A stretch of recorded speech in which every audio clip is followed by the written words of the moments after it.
Okay, so here is our question. So what we're wanting to do is we're wanting to graph now. Well, graphing is especially going to be tomorrow. But just begin to think about and put dots, and really what we're going to do is go between the two worlds. We have the world where we find points with x, y. Let's talk about the two worlds for a minute. So if I said, hey, find the point 3, negative 2. Find that dot. That's a dot on the axis system, isn't it? You can find that dot. How do you find the dot 3, negative 2? What do you do? What's the 3 mean? X.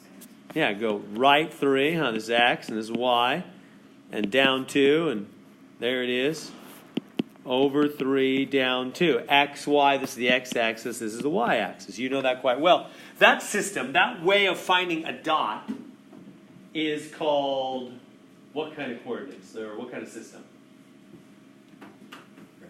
Rectangular, yeah. They call that the rectangular system. Why do they call it rectangular?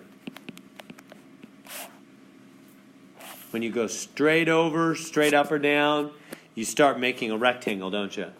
You make one corner of a rectangle. You move like a rectangle, straight over, straight up or down. So they call those rectangular coordinates.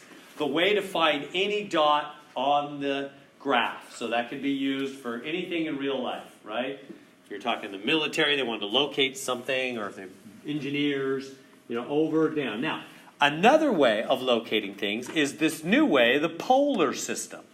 And when it comes to the polar system, you don't give an X and a Y. You don't give a sideways and then an up-down. It's not like the rectangular system. It's polar. How do you specify a location in the polar world? You give an R and a theta, like might be 3, 60 degrees. So what does that mean you do? It's like you're right here at the origin. You always start at the origin with all the systems, right? Start at the origin. It's like you've got a cannon sitting there, and you turn it to 60 degrees, and you shoot it out. You shoot it out. 1, 2, 1, 2, 3. Whoops. I hit the little highlighter on accident. 1, 2, 3. Like that. 1, 2, 3. So you aim at 60 degrees. You turn the cannon. I guess I'm just kind of violent in my analogies. The cannon. My wife and youngest daughter was out of town this weekend at a soccer tournament. And so, and my older kids are always out doing their thing. So me and my 14-year-old boy, John, we're just hanging out. I'm like, let's watch Braveheart. That's what we do when the women are out. So I actually had never seen it before. I didn't feel like I was really a man if I hadn't watched that. Sorry if I hadn't watched it. But anyway, so it's a very bloody movie. Very, very like, war battle. All right. Anyway, so cannon, I'm using the cannon analogy here. 60 degrees, shoots out 3. So this is the dot, 3, 60 degrees. 3, 60 degrees. So aim at 60 degrees and shoot out 3. So that's a way of locating dots, right? You can find any dot out there with this system or with the rectangular system. There are two different ways of locating dots. Now, why? Why did we make up, when we had a perfectly good rectangular system, X and Y, why did we make up this new system, R and theta? Why did we make up this other way? You know what it was? We didn't have enough curriculum to fill out the class. I needed a job, so no, it's not that. What have we already seen is an advantage to using the R theta, the polar system? Last night's homework, right? Did you catch that? The I always want to say de Moivre theorem, right? That only worked well in the polar system. Right? And it gave us a super easy way to take a complex number to the 5th power, or even harder, the 5th root of a complex number, or the 6th root. Right? In the polar system, R theta, the de Moivre theorem made it quick and powerful. If it was only I, or real numbers, imaginary numbers, like rectangular, that would have been super hard. So the reason we make up other systems in math for doing things is because certain things are easier in different systems. What we're doing now with polar, why we're doing a little more polar here, is because if you're going forward in math and science, then when you get, especially to Calc 2 and Calc 3, they'll bring up polar again. You really won't see it again until Calc 2 and Calc 3. It's not in pre-calc, it's not in Calc 1. But in Calc 2 and 3, they'll all of a sudden go, remember that polar stuff you learned? Now let's go crazy with it. And so what they'll do is they'll take the volume and the surface area of three-dimensional objects that are round. And anytime you deal with anything round, polar is way easier because it makes circles super easy because it's all about circles. Look at your polar graph. It's all about those circles, isn't it? So you'll deal with objects like soda cans or big soda cans, round and come three-dimensional, come up, and you want the volume inside, or they'll be like a big cone. They're circular, but they'll come out bigger and bigger, and you want the volume and the surface area, you calculate it. It'll be super easy using r theta polar tools rather than xy, because xy is rectangular. It doesn't fit circles very well. The equations become very difficult with xy when you're doing circular things in higher math and science. But polar just fits it easy and perfect, and the equations become a snap when you do them in polar. So that's why we did vectors also. If you go higher in math and science, especially physics, vectors are super convenient for motion and all kinds of things. Well, not just motion, but all kinds of forces and angles in higher math. So a lot of this classes were laying foundations for things you do a lot later in math and science. So this section is all about polar, 2 ways to locate things. They're saying, all right, let's get more and more comfortable with the polar system. 5, 135 degrees. Let's locate that dot on the polar system. In fact, let me go to my own polar graph here. Where is it? There it is.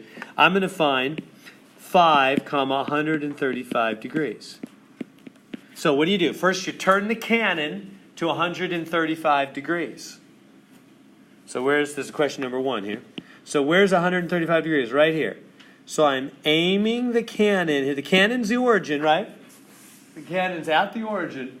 It's aimed at 135 degrees, and it's going to shoot the cannonball a distance of 5. So here we go. 1, 2, 3, 4, 5. Boom.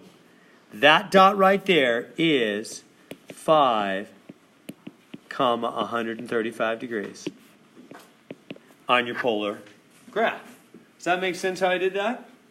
Just aim the cannon at 135 degrees and shoot a distance of 5.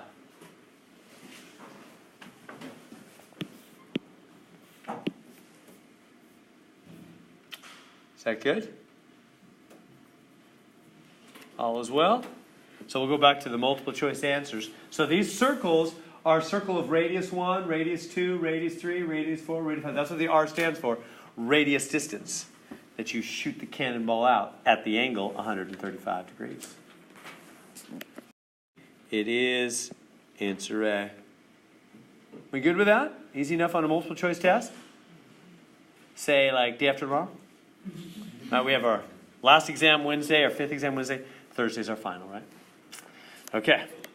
What would you do with 3, -45? This is not one of the questions. I'm building up to question 3. So first off, turn the cannon to -45. Where's -45? It's down 45 degrees. Like that, huh? We good?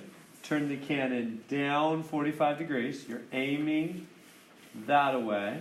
And you're going to fire 3, a distance of 3. 1, 2, 3, boom. There's the dot. Is that good? Aim at down 45 and shoot out a distance of 3. Now, let's on the same graph, let's change the question. What if I did -3, -45? Now what? So first off, we're still aiming that away. Right, down 45 degrees, -45. We turn the cannon. We're aiming the same way, -45. But what is that -3? That's the R, right? This is the R and the theta, which is the radius distance that we shoot the cannonball. What do you think -3 means? Opposite direction. It's like a backfire. It backfires 3, right? So you're aimed down, negative 45. You're aiming the cannon down, and negative 3. It backfires 3. It's going to go backwards 3, isn't it? 1, 2, 3, right there. Does that make sense? So if they make the R negative, that's a backwards fire. It's the opposite direction that you're facing. It's like the cannon backfires on itself. Does that make sense? Honey? So I get where you got the negative 3, like how you're going to be in that quadrant. Right. When it's negative 45 degrees, we're still going up? I don't understand. Well, the angle, so there's 2 separate things going on. So for the negative 45, the angle aimed down. Yeah. And so wherever you're aiming, if your R is negative, you shoot the opposite direction that you're aiming. Well, let's say we didn't write down 3, negative 45. We're just looking at negative 3, negative 45. We would start at negative 3 on R, and then... Whoa. No, you always start with the angle. So what do you mean you start at... Like, what would that even mean? Maybe I can help you there. When you said we start at negative 3 on R, what does that mean? I meant like, we're looking at our x-axis. So like, let's say we're doing just xy right now, it'd be like 3... Right, so for xy you could do that, but how would you even do that for R theta? Show me what you would do to start with R negative 3. Go where the origin is, I would go 3 to the left. How do you know it's 3 left? Why isn't it 3 down? Because why isn't it 3 diagonal? Isn't R, like, so it's What not is R? X? It's not No. Yeah, so that's the issue we got to. Good. R is not X nor Y. R is radius distance out. So that could be anywhere. So you've got to do the angle first. So my point in all that is you've got to do the angle first. Well, okay, so negative 45, like how would you do that angle first without like considering 3 negative 45? So negative 45 is down 45. But like negative 3. And then negative 3 backfires 3.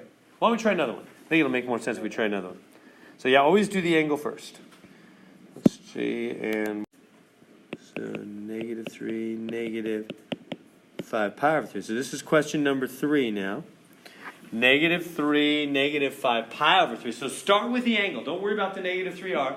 Start with the angle. Now, I don't know negative 5 pi over 3. I'd probably just plug in a 180 there. Convert that to a degree. Because I just think better with degrees. So put in pi is 180. So we get minus 5 times 180 over 3. Was that minus 300? We good there? So it's minus 3 comma minus 300 degrees when you put in the 180 there. Good. We good so far? Now turn to minus 300 degrees. How do you turn to minus 300 degrees? Where you face the cannon to minus 300 degrees. Well, if we go down, this is negative 90. Just getting a little scribbly there. Negative 90, keep going. Negative 180, keep going. Negative 270. And there we go. Negative 300. Is everybody good to there? That's the direction. I haven't shot anything yet. Gonna do that. But first I just want to swivel the cannon to the right angle. Is everybody good to there so far? So I took the cannon and it went down 90, down 180, negative 270. So this is counterclockwise, or no, it's clockwise, I guess, not. So negative 90, negative 180, negative 270, and 30 more. How did I know that was 30 more? Well, because it went from 90 to 60. That's 30, right? 30 more. So that's negative 300. Or negative 300 is the same as positive 60, isn't it? That makes sense because together they got to make 360, don't they? Right? This must be 60 because negative 300 and 60 make the 360 total. They make a whole circle, don't they? Right? 300 degrees turned this way, 60 that way, make 360 total. So, okay. So now, what's going on? That's the angle we're aimed at. We're aiming the cannon up and to the right. Now, and how are we going to actually shoot the cannon? Back 3.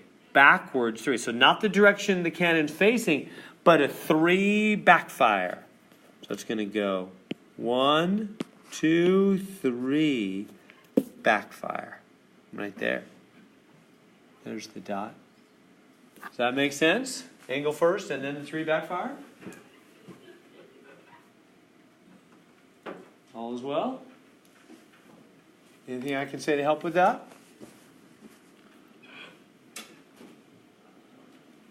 Good. So everybody's good today, right? Does that make sense? That's 3 comma pi over 3. Aim the cannon at pi over 3, go out 3. Now, here come the rest of the question. Part A, r greater than, they're gonna want me to find that dot 3 different ways. R greater than 0, negative 2 pi and 0. So part A, r greater than 0. So here's what they're saying. They're saying, look, there's more than one way to shoot the cannonball and end up at that dot. In fact, there's infinite ways. And they're going to want me to find it 3 different ways than we found it the first time. So they're going to say, hey, find that same dot which we found with 3 comma pi over 3. Find that same dot with an r value greater than 0. What does that mean, greater than 0? Positive, right? An r value that's positive, and a theta value that's between negative 2 pi and, oh, well, that's supposed to be 0, huh, there. I wrote theta twice. Got theta happy. Theta is between negative 2 pi and 0. Theta is negative, in other words. Do you see that? Theta is negative. If theta is between 0 and negative 2 pi, that's a negative theta. So what they're basically saying is, hey, find that same dot with a negative angle, please. Same dot, but find it with a negative angle. So how do I do that? What negative angle will hit the same dot? Minus pi. Minus what? Minus pi. Pi? Yeah, like pi over 2 minus pi. Oh, from the original one, Yeah. subtract pi. So you're saying, can't we take what we got here and just subtract pi because that's 180 degrees the other direction? We can do 2 pi 2 with then we're gonna ask like in B and C, right? We'll get on to B and C, but let's hold on first. So you're saying if I subtract pi From the original one? from the original, Yeah. I'll be facing the wrong direction though. Right? Pi's halfway around, right? We all good pi's halfway around? Pi's 180, halfway around. So if I subtract pi, I'll go from where I was originally facing, this direction, to facing the opposite. And I don't want to face the opposite. Do I? You with me? I want to face the same direction, but with a negative angle. So instead of subtracting pi, what should I subtract? 2 pi. Everybody see that? I want to subtract 2 pi. Subtract 2 pi. Whenever you do 2 pi, if I say, hey, I'm facing the door back there, that weird little door at the back, and I'm going to rotate 2 pi. What does that mean? That means all the way around, doesn't it? 2 pi is 360. So if you're facing like right up here, whatever it is, and you rotate negative 2 pi or positive 2 pi, makes no difference. You rotate all the way around and facing the same direction, huh? So if I take the original angle they gave me, pi over 3, and I subtract 2 pi, I'll be facing the same direction, right? It'll just be a negative angle. So that'll work. That'll work. Does everybody see that? If you subtract 2 pi, so wherever you were facing, pi over 3, subtract 2 pi, you're still going to be facing the same direction. So put this over 1. How do you subtract those? Common denominator, right? Top and bottom by 3. So we get pi over 3 minus 6 pi over 3. That's minus 5 pi over 3. How are we doing? Everybody see how I did that?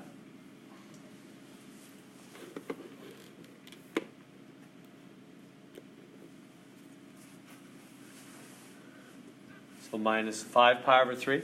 So that's the same angle, but said negatively, huh? That's the same direction, said negatively. Now, I don't know if you like that or not. If that bugs you, let me give you another idea. You could have just worked in degrees. You could say, look, this is 60 degrees, and I'm going to subtract 360. And that'd be minus 300. And then I'm going to convert that back into radians. Does that make sense what I did there? That good? Or you could say, look, I'm going to just say, I'm just going to start from here and do a negative angle all the way to there. What is that? Well, that's got to be negative 300. Why? How do I know? Because this is 60. That means from here to here is 60. That means getting there backwards is 300, isn't it? Right, you with me on that? Because if I say I'm going to move my two hands, this hand moved whatever, 60. This hand moved the rest of the way to meet it. Together they got to make a whole circle, don't they? If my two hands move and they meet, together they've moved 360. So that's the other thing. You can say, look, I'm going to rotate this to here. That's got to be 300 because I know it's 60 up to there. So the rest has got to be 300. That's a minus 300. And then just convert that to radians. How do you convert degrees to radians? How would that work? How would you take minus 300, if you wanted to do it this way, and convert it to radians? Remember what you multiply by? I'm moving over here. Get this minus 300 degrees, and you multiply by pi over 180 degrees. Remember that? That's how you convert from degrees to radians. How do you know it's that way? And the 180 doesn't go on the top. Why wouldn't you? Because first off, it's got to be 180 because 180 is pi, right? 180 and pi are the same thing. Pi radians is pi radians is 180 degrees, right? They're the same thing. Well, how would you know? This is a mistake I see sometimes on the test. People put the 180 on the top. How do you know it's not 180 over pi? What would alert you that that's for sure wrong? To convert. Why would that not convert it to radians? Yeah? You want the 180 on the bottom so the degrees cancel? That's it, yeah. I learned that in Chemistry 3A. I didn't learn it in any math class. It was Chemistry 3A. Mr. McCallum, just a couple years ago, like 30 years ago. I was taking it was my first junior college class. And Mr. McCallum taught us about canceling units. So, yeah, you want units canceled just like numbers cancel. I'd never thought about that before. Units cancel just like numbers. So I don't want to put pi in the bottom. I want the 180 degrees in the bottom. Why? Because I want this is over 1, right? I want degrees to cancel degrees. I want to be out of degrees into radians. So you got to get degrees to go away. That was so helpful to me. I didn't get it at the first test. Mr. McCallum talked about it for a month, then gave us a test, and I didn't get it at all. And then, as soon as we got the test back, I was like, oh, I see. You want the things to cancel. It's like it suddenly hit me. Ever since then, it's really helped with units. Does that make sense? So you know how to do when you convert units, get them to cancel. They cancel like numbers do. So anyway, that would be how you would do that. So that'd be what? Negative 300 pi over 180. Cancel the zeros. Minus 30 over 18. Divide by 6. Top and bottom, negative 5 pi over 3. Same answer, huh? So I don't know which way you like better. I'm just showing you different ways. Some people like to work with degrees and then at the very end change back to radians. That's fine.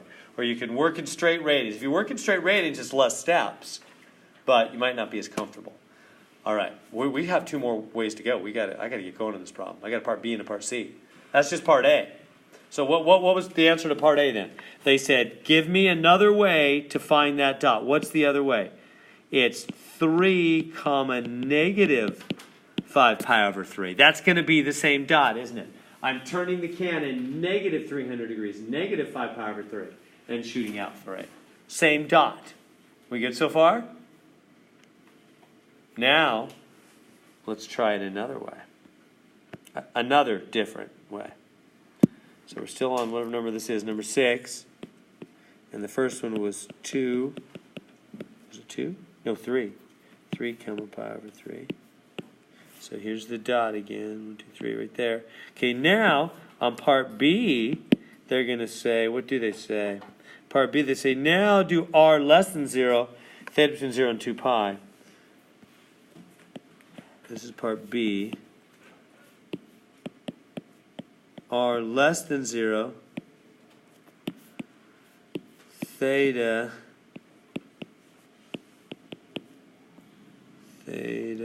between 0 and 2 pi.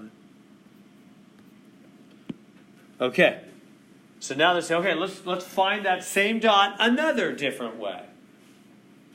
So now r less than 0. What do they want me to do? R less than 0. Negative. Negative, huh? Less than 0 means negative. So this is they want to backfire this time.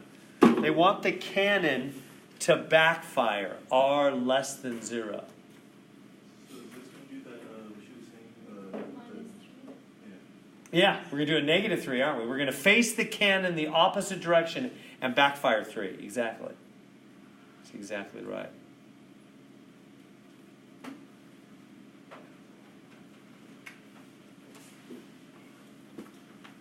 And the theta, the angle is between 0 and 2 pi. So basically I have to aim the cannon this way, don't I? And then backfire 3. Y'all with me?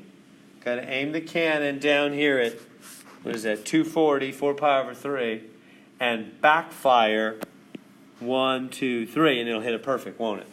So I know the r I want is negative 3. I just don't quite know the angle yet. Right? We good so far? I know I want to backfire 3. So what's the angle? Can I just say, well, the angle is 240 or 4 pi over 3? Yeah? Yeah. Absolutely. That's it. 4 pi over 3. Just aim the cannon at 4 pi over 3 and backfire 3. That was easier.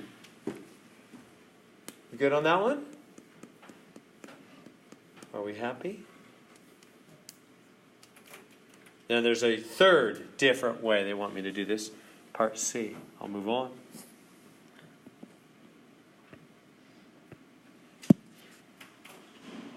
Part C, r greater than 0, 2 pi to 4 pi. So part C, so again, the original one is 3 comma pi over 3. It's right here. And they want me now to do, I already forgot, what was it? R greater than 0, 2 pi, 4 pi.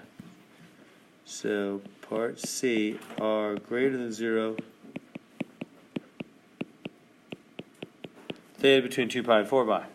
So now they said, okay, a third different way to find that same dot is make r greater than 0, so that's positive, that's normal.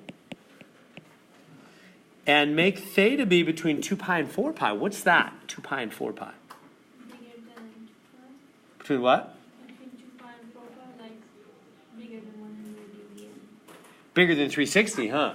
That's bigger than a whole rotation, isn't it? If you're more than, see, theta's between 2 pi and 4 pi, meaning it's more than a whole rotation. So they're saying, hey, now go turn that cannon around and around.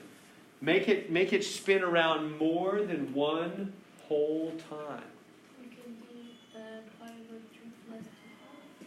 So, yeah, so we want, in the end, we want to face this direction, don't we? And shoot out a distance. So we know we're going to shoot a distance 3 because they said r is positive. Shoot a distance 3. Facing towards the pi over 360 degrees. But I can't just say 60 or pi over 3 because I have to say an angle that's between 2 pi and 4 pi. Good. Yeah, we could just say, look, just aim at pi over 3 and then just add another 2 pi. Does that make sense?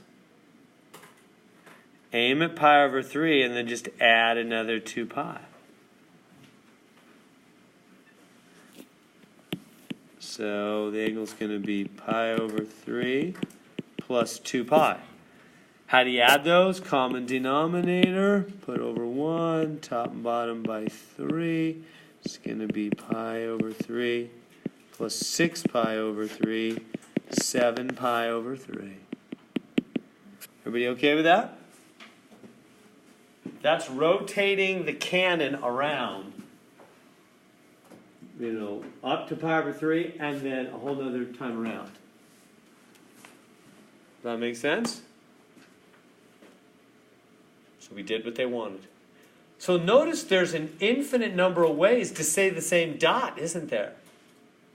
That's a little weird. This system has got some differences. That's not true in the XY system, is it? There's only one way to say a dot in the XY system.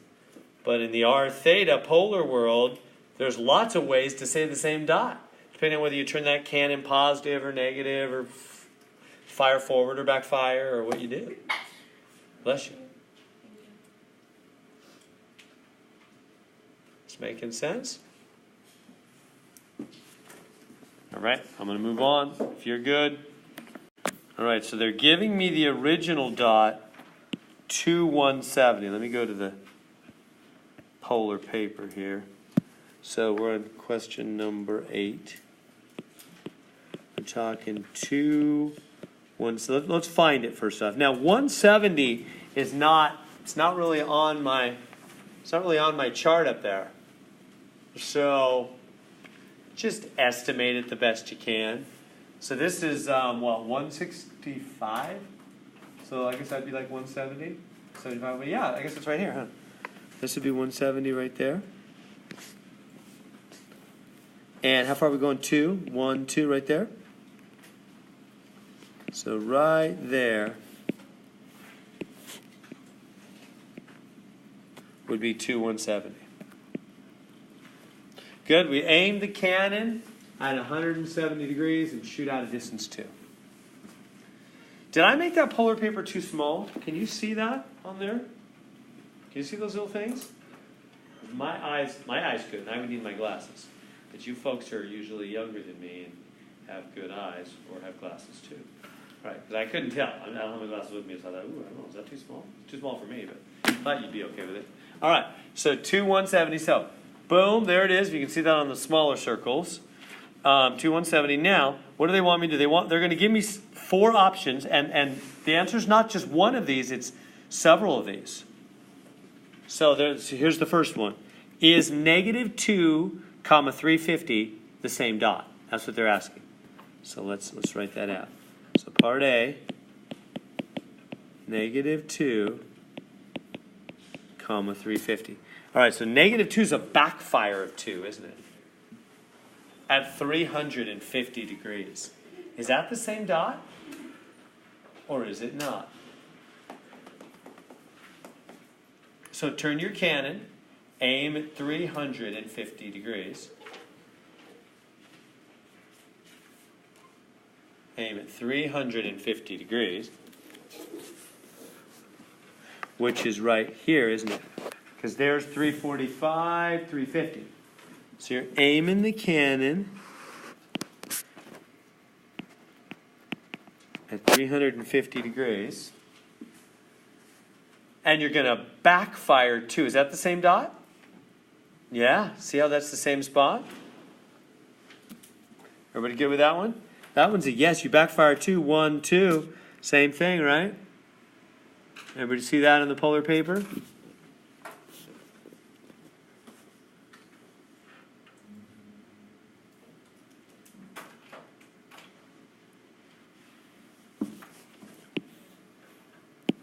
Okay. And let's try part. So we'd say yes to A. Let's keep going. How about B? Minus 2, 190. So part B is minus 2, 190. Is that the same location? Is that the same dot? Let's find 190 degrees. 190 is right about here. Each of these little tick marks are 5, aren't they? See how it's 180, 185, 190, 195? So 190 is right there. Framing right there from the origin. And we're shooting, so we're going to backfire 2. That's going to go, I don't know, somewhere back here in the first quadrant. No way. That's not the same, is it? Everybody see that's not right? So I'm not going to check box B. That's a different dot. Right? You aim at 190, you backfire, you're in the first quadrant. That's not the same. So that one's a no. This one's a no. How about C? -2, -10?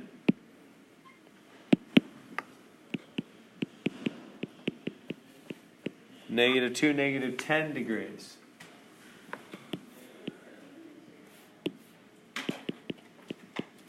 -2, -10. How do we find that one? We go like -10 and then back down to. Yeah. -10, bless you, is down 10 degrees. That's the same thing as 350, isn't it? 350 and -10 are the same direction. Everybody see that? Because 350 and 10 is 360, huh? So going down 10, the same thing as going around 350. So down 10 and then what? Backfire 2. Bonk, bonk. Yeah. That's the same dot, isn't it? Everybody see that? So we're going to check that box also. That one's another different way to say the same location. You could aim your cannon at down 10 degrees and backfire 2. So C. Now finally, D is 2, -190. 2, -190, right? 2. Is that the same? I don't think so, is it? How do you find -190?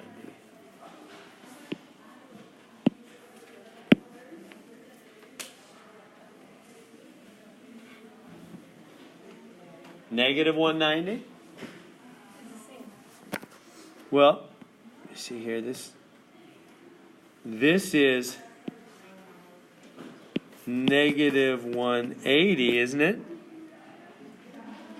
So -180. Negative means start by going down for your angle, right?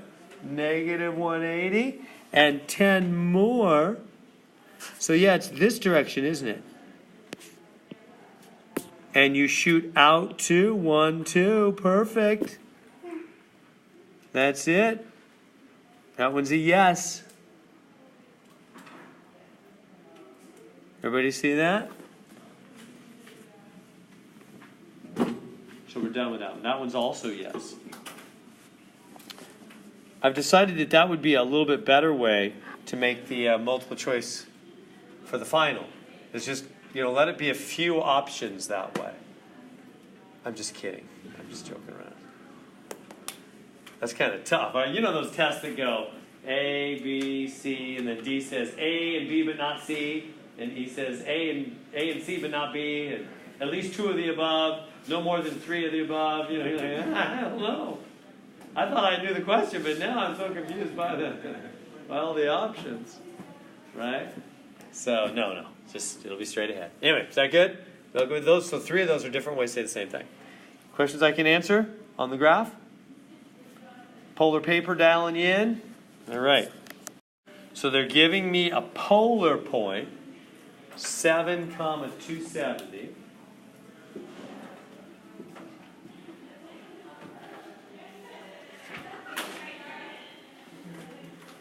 And we want to change it to rectangular. So how do we take 7, 270, which is a polar location?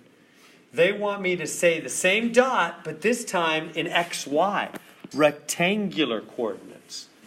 Well, how do you do that? You already know. This is where you'll really like this stuff. Let me ask you.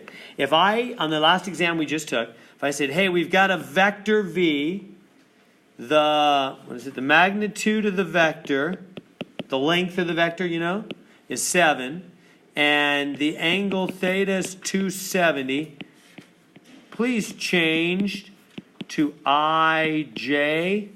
Remember how we learned to change a vector from his length, his magnitude, 7, The vector is 7 long, and it's at an angle of 270 degrees.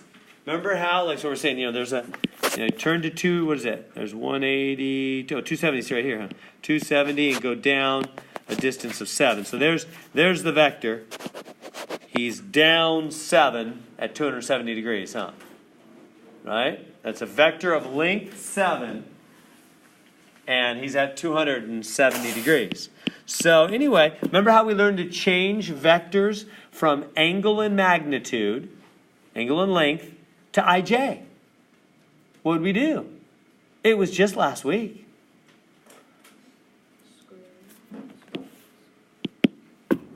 How did we go to ij? So you do plus 0i. Yeah. 7 plus 0. Well, don't you have to find the magnitude first? What's that? Tangent 70 over I or j? That's backwards. That's to get the angle when you have the I and the j already. But to get the I and j, remember, it was magnitude cos theta I plus magnitude sine theta j. Remember the cosine went with the I, the sine went with the j? But instead of, and it's the same thing here, but instead of magnitude, what are we using for magnitude? R. Instead of magnitude, it's R. Same thing. Radial distance, length, magnitude, whatever you want to call it. And R. Or just like we did yesterday or last week for de Moivre. R cos theta plus R sine theta, huh? Same thing. But we're not going to use an I and a J.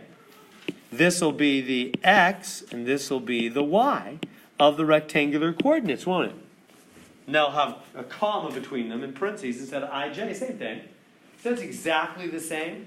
Doing this is exactly the same as what we did for changing vectors, changing complex numbers for the de Moivre theorem. Right? We do R cos theta for X, R sine theta for Y. We do it for real and imaginary for de Moivre theorem. We're just doing it again and again and again. So R cos theta, so 7 cosine 270, that'll be the X.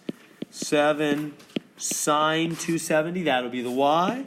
Go to your unit circle. Let's go to the unit circle. And find 270 degrees, which is down here. Cosine, sine, so the cosine is 0, the sine for 270. Cosine is 0, sine is -1. Cosine is 0, sine is -1, so we get 0, -7. And sure enough, that is the point over 0 down 7, isn't it? That one we could have just looked at, huh? We didn't need some formula to tell us. But it's good to see it works anyway. Does that make sense? So I'm hoping, and I think what will happen is this will really strengthen you for the final in 3 days. Have I said that a couple times today? The final's in 3 days. And because it's both things. It's practicing all that stuff, isn't it? The vectors were the same. So doing this homework will really strengthen you for the last chapter. And it's all in the final together in 3 days. And so you'll be in good shape. It'll help you out. It's the same thing we did for vectors. You just do R cosine theta for the X, R sine theta for the Y, just like you did for the I and the J, just like you did last week for the real and imaginary when we did de Moivre's theorem. There we go. And that is the point over 0 down 7, isn't it? When you turn your vector to 270 degrees and shoot out 7. So there. Okay, so try that one. -5, comma pi over 2. They want you to change it to xy. So x is just r cos theta. Y is r sine theta.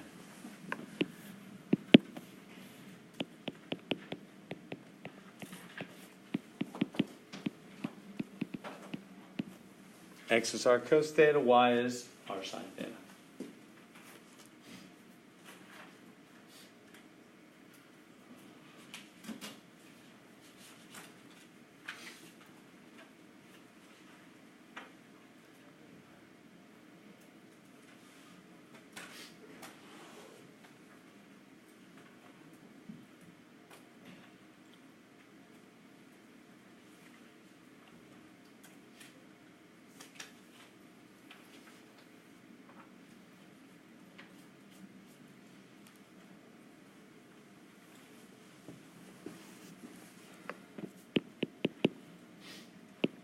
R is -5, cosine pi over 2, y is negative 5.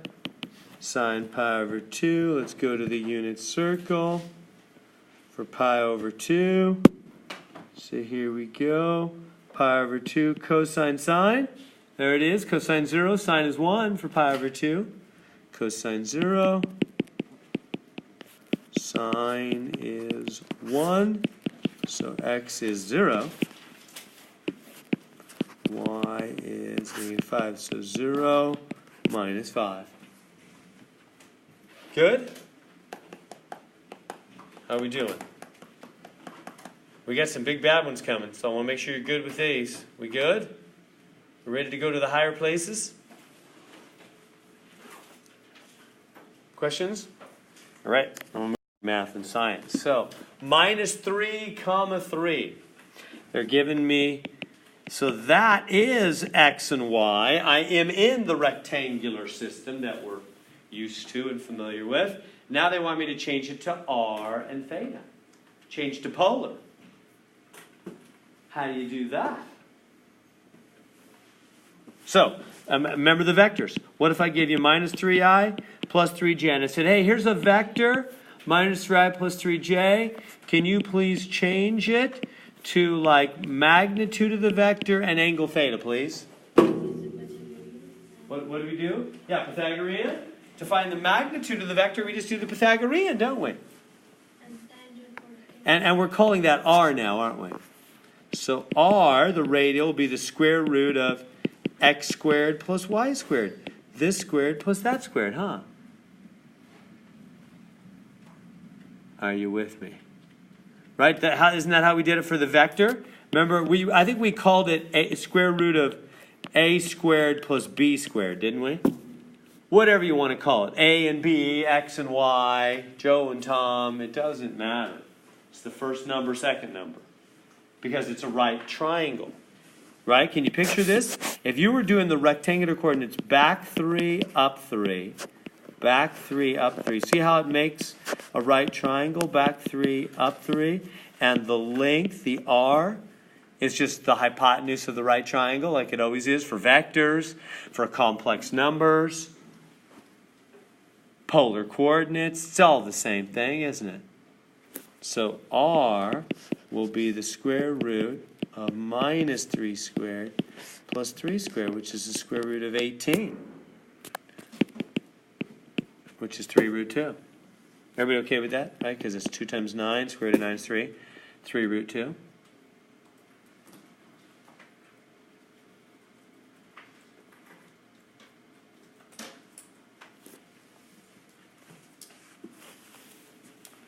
So r is 3 root 2. So we got r. Now how do we get the angle? Tangent inverse, right? Tangent inverse. Yeah, remember how we get the angles for the vectors?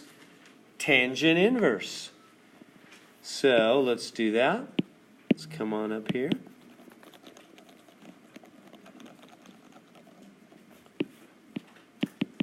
Theta. Tangent inverse. Yeah, we called it j over I. We could call it y over x. It's all because tangent is sine over cosine. See how it's the same thing again and again and again? See how this whole course is almost the same kind of stuff, just with different names here and there? Is everybody good with that? Tangent inverse. Now, so theta will be tangent inverse of y. I'm going to use y over x here. Y 3 over negative 3. So if you hit the buttons on your calculator, it'll tell you negative 45 degrees. Did you get that? On your calculator? That is not the right answer. That angle, no way. I'm looking at it.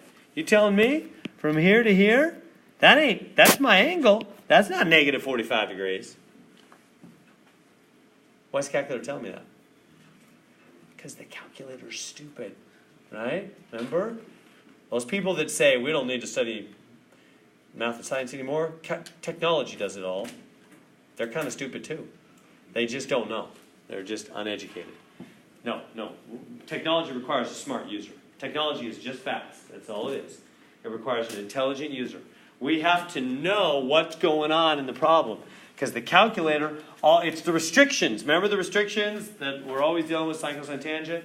So we have to know that the tangent, this angle is only a what angle? A reference angle, right?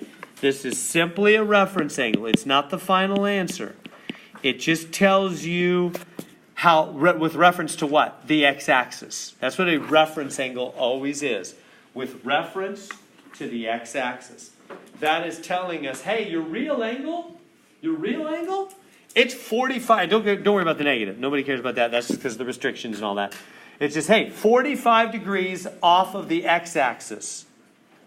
Whatever quadrant it's in. So that means this right here is 45, right? Off the x. That's what that is telling us. Remember that? I hope this will strengthen your ability to deal well with vectors. Whenever you do the theta's tangent inverse, the answer you get is a reference angle. It's not the final answer, probably, unless it's in the first quadrant, then it is. But if it's in any other quadrant, well, first or fourth. Yeah, if it's in the restricted zones, first or fourth, it is. Boom, that's just your answer. But if it's in one of the remember tangent inverse doesn't go into these two quadrants, then you gotta deal with it. So it's a 45 degrees off the x-axis. That's a reference, off with reference to the x-axis.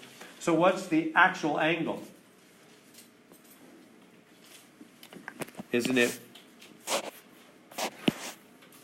180 minus 45? Which is 135 degrees.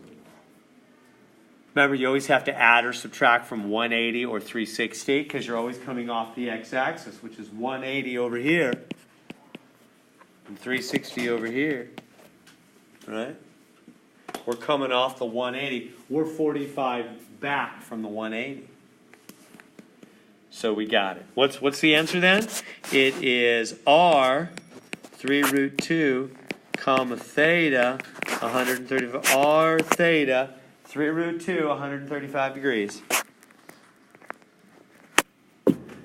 And we're done. Yeah, Ani. What if your theta was not on the unit circle? Theta was 359.2. Wow, 359.2. That's sure close to 360. How'd you get that? They give it to you? No, I probably did something wrong then. Yeah, that's what I'm guessing. It's so close to 360, I bet that's just a rounding thing. Okay. Yeah, I can check with you at the break, but my guess would be a rounding thing. It's so close to 360. So making some sense there? So, how do you go between the two words? Let me give you the formulas. Here's the formulas. X equals r cos theta, y equals r sine theta, r equals the square root of x squared plus y squared, and theta is the inverse tangent of y over x. There's the equations that we use to go, those are the bridges between the two worlds, between the rectangular and polar worlds. Those are the ones. Is that making sense? That's all I used there, really. I just came back here and said r is square root of x squared plus y squared, and theta's inverse tangent, but then I was just a reference. I had to draw it and say, oh, it's really in the second quadrant, back 3, up 3. Second quadrant, so it's 45 off the x, 45 off of 180, 180 minus 45, 135. Oh, they probably want that in radians, don't they? Sorry, they don't want 135. Let's change that to radians. Last step, there is one more step. Sorry, I thought we were done. Let's change it to radians. So they want the 135 degree answer to be put into radians. How do you change that to radians? Times what? Pi over 180. Right, because you want degrees to cancel. So you get 135 pi over 180. Got to reduce that. I don't know what goes in, but I know 5. I know at least 5 does. Divide by 5. Top and bottom. What do you get? What's 135 divided by 5? 27. 27 pi over 36. Divide by 9. Divide by 9. Get 3 pi over 4. So that's what they want you to say. 3 root 2, 3 pi over 4. There it is in terms of r and theta. Good? Does that make sense? That's the same dot said in two different worlds languages. Right? Said in r theta, said in xy. Questions I can answer? So there's the four bridges that exist between the two worlds. And just keep using those. Rest of this section, we're just going to keep using those formulas. Back and forth, back and forth, back and forth over those bridges. Until you have traversed the terrain so much that you know it like the back of your hand. That's the plan. All right. I'm going to move onward and upward. Now we're changing gears to equations. Now they're giving me an XY equation. And they want me to change it to R and theta. See how it says there? Express R in terms of theta. They want me to get X and Y out of there and change it to R and theta. So we're just going to keep using, let me just write them right here. X equals R cos theta. Y equals R sine theta. To change it. You ready? So here's X right here. I'm going to put in R cos theta. This will become 6. R cos theta plus Y is R sine theta. So far, so good? See how I just plugged in? I'm just using those bridges. I'm just running across those bridges now between the two worlds. Anytime you see X, you replace it with R cos theta. Anytime you see Y, you replace it with R sine theta.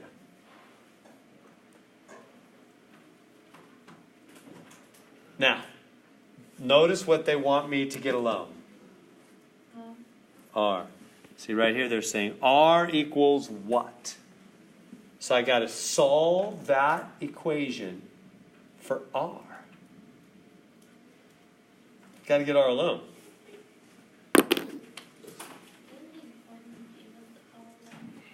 What's that?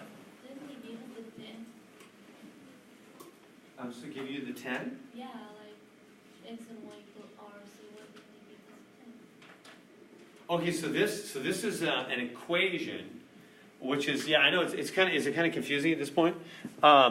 We just changed gears. We're not finding one point now. We're finding an equation which represents an infinite number of points. So our equation is 6x plus y equals 10. Do you know what that is? That's a relationship between x and y, and it's a linear relationship. That's a line. You guys remember how to graph that from your algebra days, right? Remember how to graph that? So I'm taking an aside here for a minute. I realized it in the last section too, that there's kind of confusion now because we just shifted gears. Did you feel the car shift? I just got rid of my old van because it stopped shifting appropriately. And when the transmission shop said it would be $2,000 to $3,000 for a new transmission. It's a 200,000 mile van. And I looked it up on Kelley Blue Book. They said it's worth like $2,500 to $3,000. That's how much the transmission will cost. So I shifted it off to my friend who works here, Mr. Stanton. He's great with cars. So I just said, hey, here's my car. You go ahead and give me a few bucks for it. He's going to fix it up and do whatever. But I don't want to invest in it. Anyway, we just shifted. So I felt it for like 3 weeks. I kept driving that thing and I tried to shift. I had cars get behind me and they flashed their lights at me because I couldn't power up. So getting on the freeway, I'd be going 20, 30. I was like those annoying people. I was doing the best I could, but the thing was dying on me. Anyway, did you feel the shift? We just shifted gears. We're not finding individual points now. That right there does not represent one individual point. That represents a line. Let's do it real quick. Remember, you get y alone. Remember this. This is not required right now. But I don't want this to be monkey see, monkey do for you. I want you to know what's going on. I think you'll understand it and enjoy it, and have a feel better if you really feel what's happening. That's an equation. That's an XY relationship. That's not like that's right. See the difference? That's look back. See, this is one dot. One dot. One dot. Boom. Right there. Back 3, up 3, boom. One dot. One dot only. Turn that dot, find that same dot in a different language, okay? There's another language. That's still one dot, said differently. Find this location. Go back 3, up 3, boom. There's X marks the spot. That's where the treasure is. Right there. Back 3, up 3. Or turn your cannon to 3 pi over 4 and shoot out a distance 3 root 2. Boom. Dig right there. There's where the treasure is. One dot, right? See this? This is a relationship. This isn't one dot. This is a relationship between X and Y. There's a lot of dots that make this true. Let me give you some examples. What if X is 0? Let's find some. What if, let's do some X, Y stuff here. Let's make a table. Right? Remember doing this in algebra? What if X is 0? What if X is 0? What is Y? 10. Meaning if you plug in 10 for Y and 0 for X, that equation's true, isn't it? You tracking with me? How we doing? I don't want to be doing the Charlie Brown teacher, wah, wah, wah. I want to be coming through loud and clear. Right? Everybody see what I'm saying there? Do you see that equation is a relationship? It's saying if you put in x0 and at the same moment put in y10, 10 will equal minus 6 times 0 plus 10. 10 equals 10. That's true. So what that means is over 0 up 10, 4, 6, 7, 8, 9, 10. This dot, now there's one dot, but there's going to be more. That dot, 0, 10, gets to light up. You know, a graph's like a light bright. Remember that old toy light bright? Never had one of those. But they always look cool on the commercials. So, right, and you put in the little pixels and the things that light up. You guys know what I'm talking about? No? Am I too old? Am I light bright? No, it's got a big, you are laughing at it. It's got a big, you put in the pixels and they light up. Right? No? So that's what, imagine that if you know what I'm talking about. That's what a graph is. There's a million dots out there, but they're all in the dark. And certain ones get to light up. They're like plugged into the wall, so you put in the dots, they light it up at the individual locations. That's what a graph's like. So who gets to light up? Hey, light bright. Hey, graph. All the locations where the x-coordinate and the y-coordinate together when plugged in here make that thing true, those guys get to light up. Ready? Everybody light up whose x and y make that true. Boom. What will you get? Well, 0, 10. What if x is 1? What if x is 1? What is y if x is 1? Minus 6 times 1 plus 10? Y is 4. Right? Meaning what? Meaning that over 1 up, 1, 2, 3, 4, here, over 1 up 4, x1, y4, makes this equation true, doesn't it? Right? Put in 4 for y, put in 1 for x. Minus 6 times 1 plus 10, that's 4 equals 4. True. Right? Now the dot, what about the dot 1, 8? No, he's in the dark. He does not get to shine out. Why not? Because 1, 8 does not make the equation true. 8 does not equal negative 6 times 1 plus 10. That's 4, not 8. So that's why the graph doesn't hit that spot. 1, 8's in the dark. Right? There's more. Put in 2 for x. What do you get when you put in 2? Put in 2. Was that a movie? Are they watching movies in the other class? Is that a math movie? What is there a math movie? What is that? All right, put in 2. I always wonder if they're really learning math. All right, so put in a 2 for x there. Minus 6 times 2 plus 10. What is that? Minus 12 plus 10. Minus 2. So that means over 2 down 2. That's another dot that makes the equation true. You guys tracking with me? If you put in 2 for x and minus 2 for y, that equation's true, isn't it? Minus 2 does equal negative 6 times 2, negative 12 plus 10, doesn't it? So light bright, all the lights light up, please, whose x and y, when plugged in, make that equation true. What will it be? All the lights, the millions and millions and infinite lights on that line.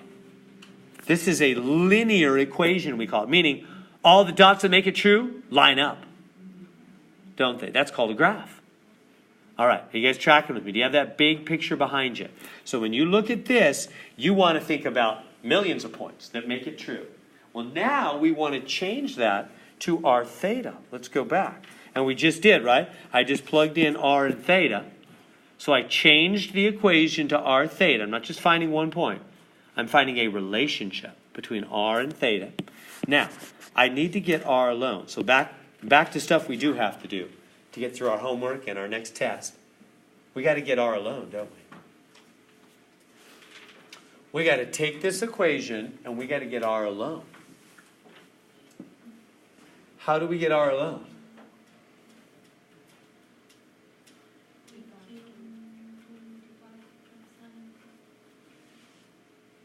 R's in two places, right? Can't you factor it? Good. It's a great idea. Let's factor it. Yeah, GCF, right? These guys both have an R. It's in common. Remember GCF factoring? Take out the R. 6 cos theta plus sine theta. 10. Excellent. Everybody see that? Take out that R. What they have in common. If I was to multiply that R back through, it would go back, wouldn't it? See how that's the same thing? It's just, factoring is just unmultiplying, isn't it? Factors are things multiplied. So we just factor it. Now we still, R needs to be alone. R saying, I won't be alone. So what do we do? To get it alone now. Just divide by that whole chunk, right? Divide by 6 cos theta plus sine theta. Both sides, right? Whatever you do to one side, you have to do the same thing to the other. Boom. R is alone. We did it. That's what they want. What did we do? We just changed from XY stuff to R theta stuff. It would be the same picture, by the way. If I said, hey, light bright, I want all the lights to light up whose R value, what's that? How far the cannon shoots, radius value, and angle. When you turn the cannon to the angle and shoot out the distance r, make this equation true, I would get that same line we got before. It's the same set of points. It's the same relationship. It's just being set in r theta instead of xy. Is that making sense? All right, let's try another. These get. Okay, so how are we going to get it? So we've got x squared plus y squared is 36. They want me to change to r theta. I've already got the answer there for you. Look at that, r is 6. How did it boil down to r is 6? Remember what x is? What's x? R cos theta. We just keep using this again and again and again. This is the bridge. Y is our sine theta. We'll do this one and we'll take our break. X is r cos theta. Y is r sine theta. Plug them in. Right there for x. Right there for y. Plug them in. Work it out. See what you get.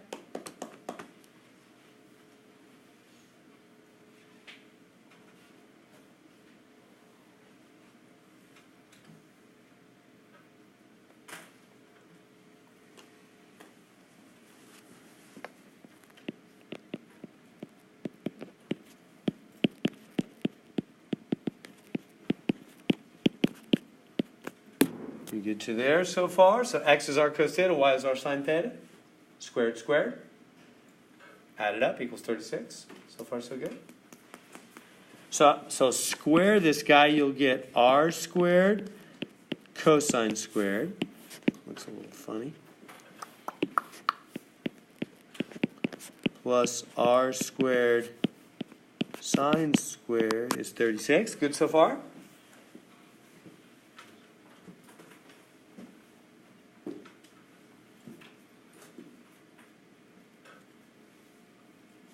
And what can we do with this?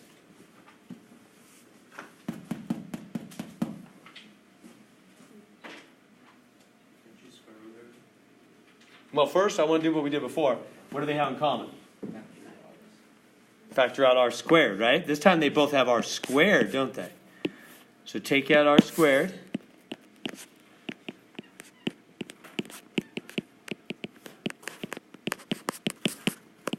Everybody good so far?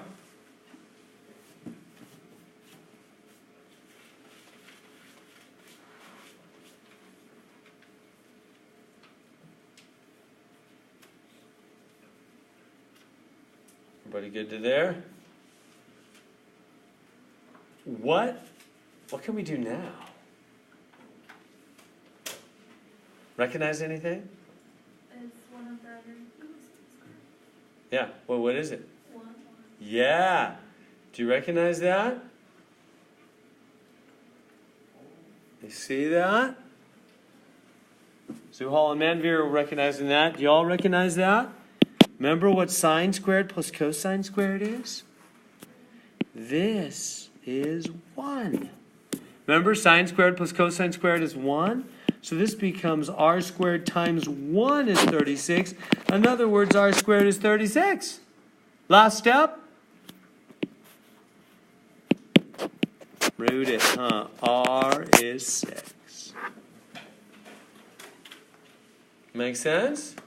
A little trickery there, huh? Factor out that r squared, that whole cosine squared plus sine squared, well, they do that a lot. It's pretty common when changing between the two worlds. So hold on a minute. This whole complex equation with x's and y's and everything is just r equals 6. What if I said, hey, light bright, I want all the points to light up who are at a radial distance of 6. I don't care about your angle. It says nothing about theta, huh? Just, what are all the points at a radius of 6? That's a circle of radius 6. All the points that are up 6, down 6, right 6, left 6, out 6. It's a circle, isn't it? Do you remember from algebra, this is the equation of a circle? This is r squared. X squared plus y squared is r squared. So notice how much easier it is to say circles in the polar language. That's why we like polar. It's one of the reasons. All right, you ready for more? Let's try another one. Actually, let me help you with this one's got some trickery. There's the answer already. Let me show you how we get there. This one's got some tricky steps. So we're on number 17. They get a little bit tricky right here. All these kind of questions do. So let's try it out. So, you know what we're just going to keep using the same thing. X is our cos theta. Y is our sine theta. X is our cos theta. Y is our sine theta. So let's plug those in. So I'll grab this, plug it in for X. Grab this, plug it in for Y. So what do we get? Hey, I'm just going to use R. For cosine, I'm just going to use C. For sine, I'm going to use S, just to save some space and time.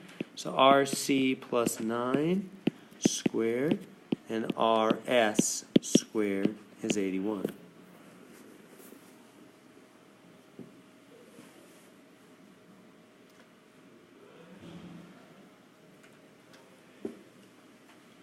Everybody good to there? So far so good? Just X is our cosine, Y is our sine. Okay, now what are we going to do with this? What do you do when there's a 2 on a parenthesis? You write 2 of them, don't you? You write 2 of them in your FOIL. So I'm going to say, okay, this is RC plus 9, RC plus 9. The other one is RS is 81. Are we good?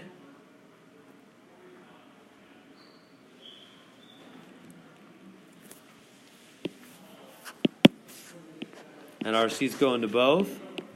R squared C squared plus 9RC, boom, boom, plus 9RC plus 81.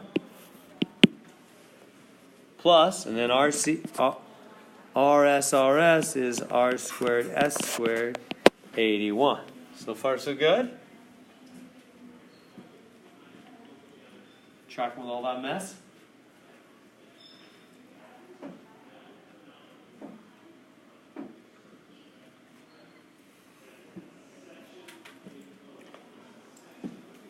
Okay. Is it not RS squared for the last one that you factored out?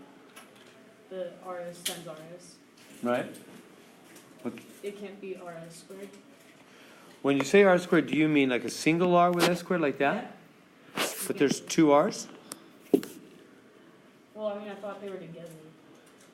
Like, So- it's not like a. Okay. So here it is RS squared, which is 2 RS's, so RR and SS. So it's just like XY times XY? Just X squared, Y squared? Well, I meant like the last step that you just did. You equals, like per 4 equals 81, you have r squared, s squared. Right. Okay. So what is xy times xy from algebra? X multiplies x. Right? Remember the rules of multiplying letter things from algebra? The invisible one powers add. The invisible one powers add on the x's and on the y's. That's what's happening here. R1, R1, R2, S1, S1, S2. Okay. Right, good? And then so now this guy and this guy, I'm going to put them next to each other. R squared C squared plus R squared S squared. Why am I putting them next to each other? Because I want to factor out the R squared. That same trick we did a minute ago.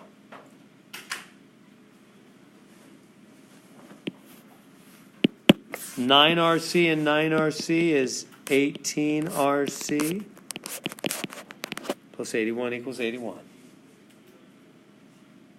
We good so far? Questions I can answer on that? Please do ask.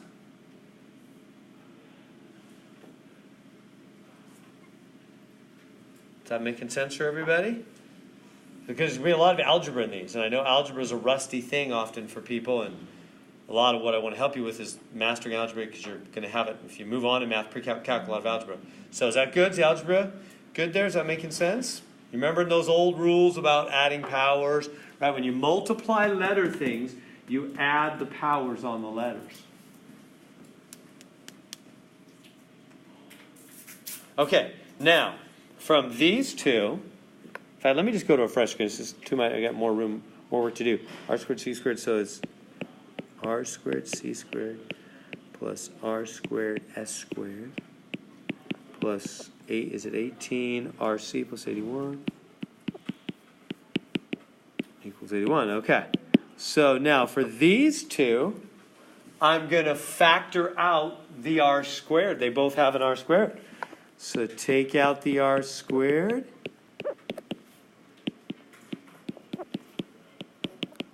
And what is C squared plus S squared? 1, right? Sine squared plus cosine squared is 1. So that's just R squared plus 18RC plus 81 is 81. We good so far? R squared times 1 there.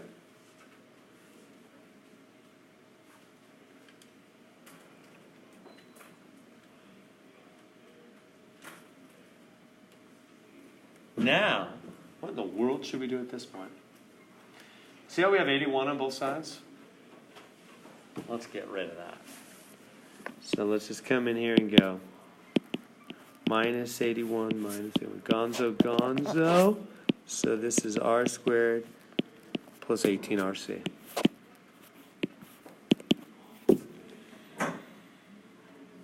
Good? So far, so good?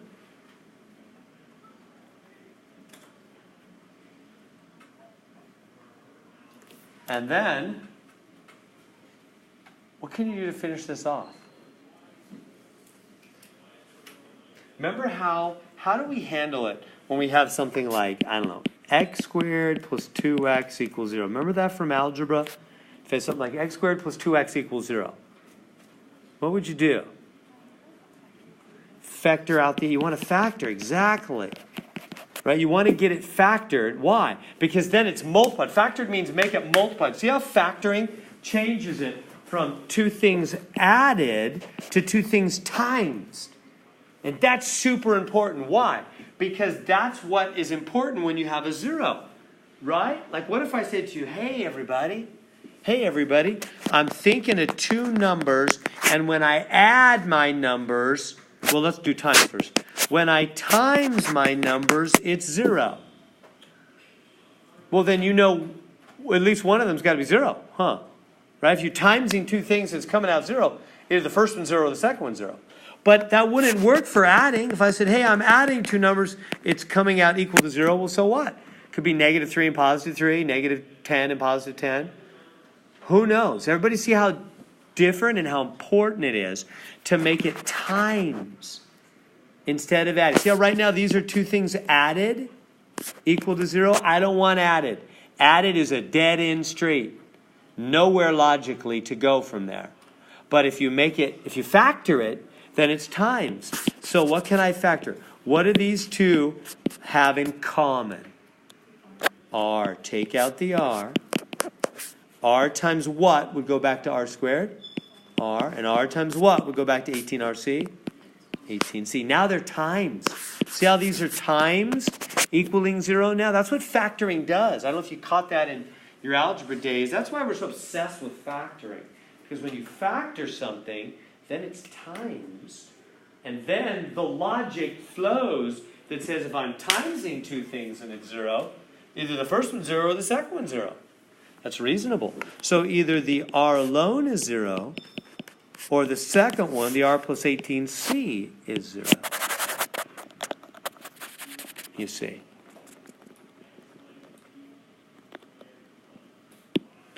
Right? So either the R alone is 0, or the R plus 18C is 0. Either the first one is 0 or the second one is 0. Right? Good to there? We're almost there. It's been a long one. Now, last step, they want me to jump. You want me to get R alone here. R is minus 18. C is cosine, right? So R is minus 18. I move that over. When things jump to the other side, they change signs, right?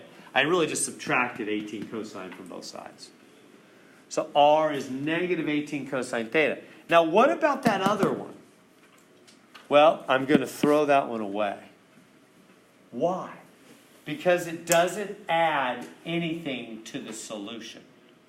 First off, everybody got the algebra? And I'll explain that last part a little further. So everybody see what just happened there as far as getting R alone? That okay? I just subtracted 18C from both sides. Is that okay? They asked me to solve for R, so I did. Now, why is it that I throw away this R equals 0 part? Why do I throw that away? Because it adds nothing to the solution. Meaning, what if I told you, hey, I want to make a graph. Hey, light bright, show me all the points that, whatever, and I'm going to go y equals 3x. Do you know how to graph that? Do you know what that looks like, y equals 3x? Remember that? 3x plus 0, let's say. 3x plus 0. Where does it start? It starts at the origin, 0. Remember, 3 over 1 is the slope. Goes up 3 over 1. Remember that kind of thing? So that'd be that line, right? Which really, remember that line is not just, it's millions and millions and millions of points, which all make it true, right? Hey, light bright, will all the points please light up who make y equals 3x plus 0 true? All in that line. All those points light up, right? What if I said, okay, yeah, we got that, but I want you to also throw in 0, 0 for me. Also light up the origin. Well, it already is. So that added nothing to the overall answer to the graph, right? That's what's happening here. This adds nothing. This already includes this. What is this? This is the origin. That's 0, 0. What's the point with radius 0? If the cannon's at the origin, turn it to any angle you want and shoot your cannonball 0 distance. Where do you land? The origin. Right? Remember R is the radial distance, how far you shoot the cannonball? If you shoot the cannonball 0 distance, you're at the origin, aren't you? So that's just the origin. This graph over here, it already includes the origin and more. I'm not going to prove it, but if you've messed with it, tomorrow especially, we'll graph, you'll see what I mean. Done. So we got R alone. So everybody see what happened there? That was a pretty advanced one, wasn't it? Let's go back and look it over again. We did what we always do. X is our cos theta, Y is our sine theta. Put in our cos theta, our sine theta. Foiled it out, multiplied it out, gathered like terms. And then we came up here and we factored out the R squared times 1. And then we got a 0, factored out R, set each part equal to 0. All right, let's keep moving. Y squared equals 6x. So try the same thing again. What are you going to do? Same thing.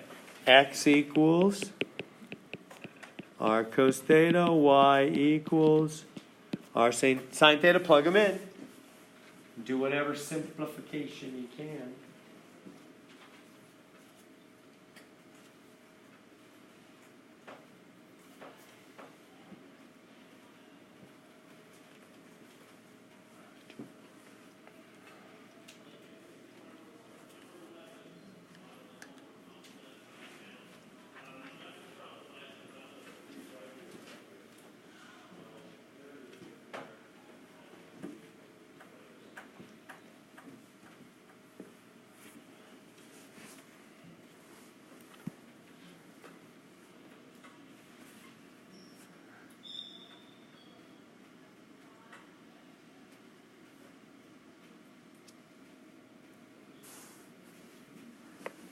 So put this in for y, put this in for x.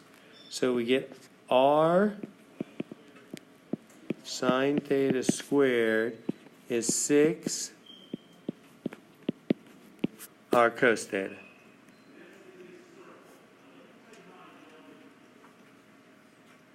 We good to there? So square that. This is r squared sine squared theta. This is 6r cos theta. Good so far?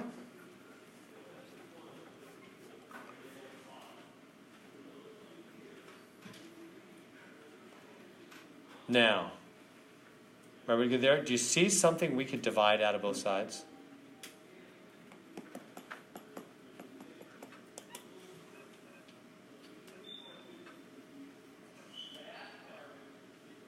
Well, we could. It's sort of bad form to do that, so pretend I didn't say that. I just know in this case it's really not a problem, but if you're going into higher math, it's not good. It's not good of me to teach you to do that. Because when that's an x, you can't divide that out. It's a deeper, longer reason. Better just to avoid that habit. So rather than don't divide by a variable. It's not good form. It'll lose you some answers. Instead, just jump that over. So I shouldn't have said that. I was just being lazy. I said, oh, let's just divide out the r. It'll save some time. But it doesn't work later in higher math. Long story. Here's the better thing that always works. Get a 0. So bring that over there and get a 0. Bring that over and get a 0. Okay, so now, what do they both have in common? The r. Do it that way. Factor out the r. They both have an r in common. So take out the r. R sine squared theta minus 6 cos theta is 0. Good so far?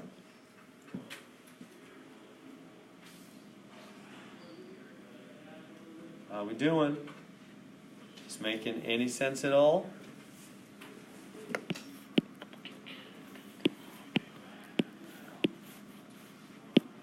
Okay, so the first r alone is 0. Or the second thing is 0. This is where I start feeling like I'm just doing the Charlie Brown teacher up here, the wah, wah, wah. I'm getting nothing from you guys. It's like we're playing poker. You guys are giving me your poker face. I don't know if you got a good hand or a bad hand. You're about to cash in, got a full house, or you're about to fold. I need to know. In order to be helpful to you, I need to know whether you need me to say more about that, or like just shake your head no, like I understand that, or yeah, I got it, and I can just go faster. So is this making sense? Or speak up with questions. Be glad to answer. But I don't know how to help if I don't get something back. So I'm just squaring that side, doing that. Come down to here. When you get this, you got to get a 0. And right, that's pretty much what we do standard on these. We get a 0, factor out r. Then these are two things times now, right? It's this times this whole thing equaling 0. So the first one is 0 or the second one is 0. Right? Two things times to be 0. First one or second one is 0. Okay, now this is a throwaway again, just like it was a minute ago, because that just means the origin. We've already got the origin. So what are we doing then? What's left to do? All that's left to do is they want me to get r alone. So just get r alone here. Jump this over. R sine squared theta is 6 cosine theta. Jump that over and divide by, on both sides, sine squared theta. There it is. We got r alone. There's the answer. Yeah? How would you write that in the Oh, type it into the box? Sure. box? 6 cosine theta over sine. Yeah, you know, if I think it's like those. Or is all not well. Questions I can answer? Yeah. I just have a question about like how David. it's allowed to like on the last question. I don't know if you have the work or not, but like you just like took out like r, but like of only like half the equation. Right there in the second. Oh, so it looks like I'm only doing something to one side, not the other. No, on the second step. Right here. Up more. Okay. Like the very first right there. Like you only took off like the r from the first half. You took the r from like the 18 or the 81. Like is Is that allowed? Oh, yeah, yeah. Well, basically, anything is allowed that really only looks different, but really is the same thing. Does that make sense? Yeah. You can change the look of anything you want as long as you don't change its actual value. So the question to ask, David, which is a good question you're asking, is that the same value? Notice if I was to multiply that back out, would it truly go back to this? It would. So it's okay. Now another good question is, well, why? Why are you doing just those two? Well, because I knew I wanted to get this. I saw this coming. Basically, I've done a million of these. And so I know sine squared plus cosine squared is 1.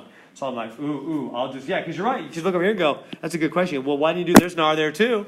Why don't you take out R that one? Yeah, I normally you would. Normally you have 3 things all with an R, you take it out. You're totally right. But in this case, I see, I want to say, I know that's 1. I know that's coming down the line, so I specifically do it. I was just wondering. Yeah, no, good question. Other questions on these? Is this making sense? We good? These are a little messy, I know. They're going to start us with R and sometimes theta. And we'll go back to XY. So again, we're just crossing the bridge between these two worlds. So they're giving me R is 5. And they want me to cross. Now, here, let's just get this out of the way. What is the bridge? Well, we already have X equals R cos theta and Y equals R sine theta. That's mainly from going from XY to the polar.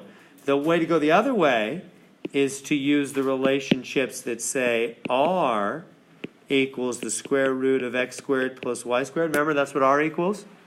We've dealt with that one today. And theta equals, what's theta? Inverse tangent of what? Y over X, or J over I if you're talking vectors. Sine over cosine if you're just doing straight trig. Right? Getting the hang of this?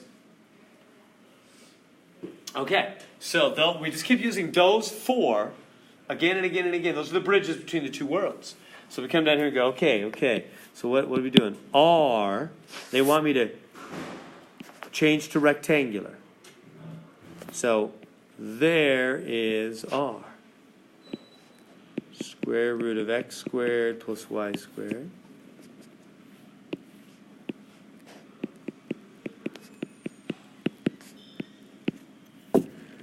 Good to there so far? That's what R is. R is the square root of X squared plus Y squared. Isn't it? We good? How do we get rid of that root? Yeah, 2 power both sides, huh? 2 power, 2 power. 2 power is the opposite of a root. Cancel each other out. X squared plus Y squared is 25.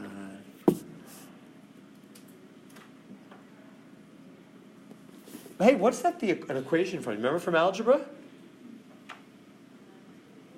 X squared plus Y squared is 25. What's the picture? What's the graph of that? If I said, hey, light bright, I want all the dots to light up whose X and Y coordinate, if the X coordinate is squared and the Y coordinate is squared, they add up to be 25. Ready, light up. What would we see? Manveer, what would we see? A circle. Remember this is radius over here. I don't know if you remember that from algebra. You can hear across the hall. That's why that's Mr. Avery. Did you hear him say?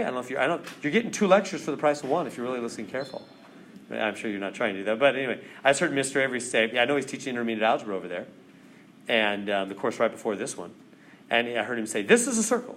You know how I know why? So it's funny, he just put that on the board, something like that on the board. He put a circle equation. So that's exactly what you learned in the course before. But maybe it's been a long time. And that's a small part of a million things you learn in that class. So anyway, that's a circle of, and the radius is 5, because this is 5 squared over here. That's a circle of radius 5, if you remember from algebra. It goes over 5, up 5, back 5, down 5. Anyway, look at, again, in polar, all you got to do is go R equals 5. All the points of radius 5. That's a circle. See how much easier it is to say circles in the polar world? I said that earlier. I want to hear some trade. Let me put the relationships. We know X is R cos theta, Y is R sine theta. We're really not going to use those two. We're doing the other ones. So R is square root of X squared plus Y squared, and theta is inverse tangent Y over X.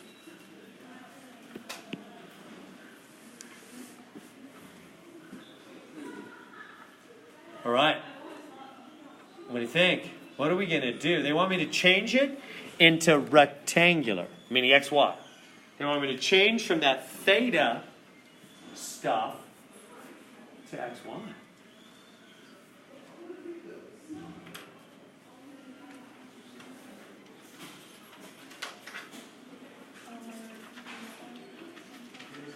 What's that? Sine. Well, how about this? What do we have? What do we have for theta up there? What does it say theta is? And we can plug in the place of theta. Inverse tan of y over x. So, boom, right there, right? Isn't that a pretty natural first step? I'm not reaching real far for that. That's pretty much a clear thing I should do, right? Theta is inverse tangent of y. So that left side becomes inverse tangent y over x.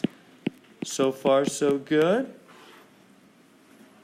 That's what theta is.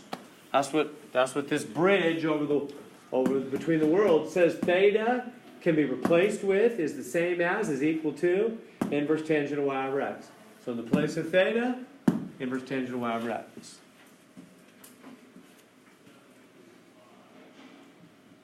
Good? So far, so good. Now what? See how they want me to get y alone here? Y equals what, they're saying. So here's y right here. Y is right here, and he's saying, I want to be alone. Here's the equal sign. I want to be alone. Get rid of this inverse tangent. Get rid of this x so that I can be alone. That's what we're trying to do, right? So how do we do that? Good. Yeah, how do we get rid of that inverse tangent? We don't divide by it. That's the mistake a lot of people think. Get rid of functions by doing the opposite. So we do regular tangent, on both sides. Because regular tangent's opposite of inverse tangent. You with me? Regular tangent is the opposite of inverse tangent.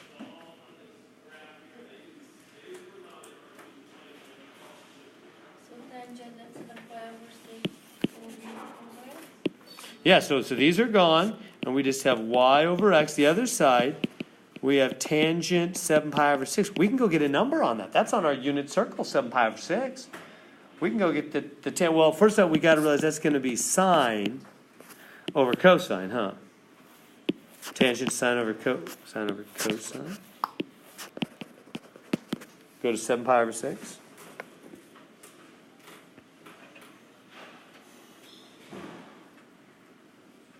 We can't plug those in on our calculators? Like, does it want it? Yeah. Oh, yeah, it wants an exact answer. It doesn't want decimals, Yeah, you're right. You're right, Ani. Yeah, we can't because just for that reason. They said exact answer. I believe, didn't they? 7 pi over 6 right here. Right there. Cosine sine. So sine's negative half. Cosine's negative root 3 over 2. So sine, I already forgot. What was it? Sine was negative a half. So negative a half. Negative root 3 over 2. Good. I just went to 7 pi over 6, took the tangent. Am I losing? Did everybody see how I got here? I just said, well, theta is inverse tangent. And then I had to get rid of that because I got to get y alone. So I took regular tangent on both sides, canceled the inverse tangent. I'm trying to get y alone, And then tangent on the other side, tangent of 7 pi over 6, went to the unit circle to get it. Now, do you know how to simplify that? Are you okay? See how these 2's cancel and so do the negatives? So you get positive 1 over root 3. Everybody see what happened there? The 2's canceled and the negatives canceled. Now you get positive 1 over root 3. You know you can't leave a root in the bottom. So multiply top and bottom by root 3. Get root 3 over regular 3. So where are we at now? What do we have? Bring it up here. We have y over x is root 3 over regular 3. Right? All right, y over x equals all the way down to here. Last step, or 2 steps, whatever, cross multiply. 3 times y is root 3 times x divided by the 3. There it is. Y is alone. Root 3 over 3x. that too fast? Is that okay, that last step there? I just cross multiplied and then got y alone. You okay with all that algebra?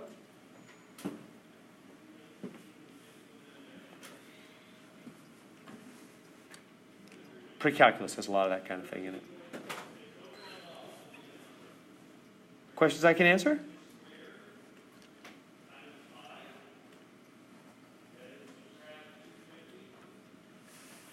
All right. Convert to rectangular. Then use the rectangular coordinates to graph it. Oh, okay. Yeah, I didn't know they wanted me to graph. So, right, let's try that one. So, you remember the bridges over between the two worlds. We have x is our cos theta,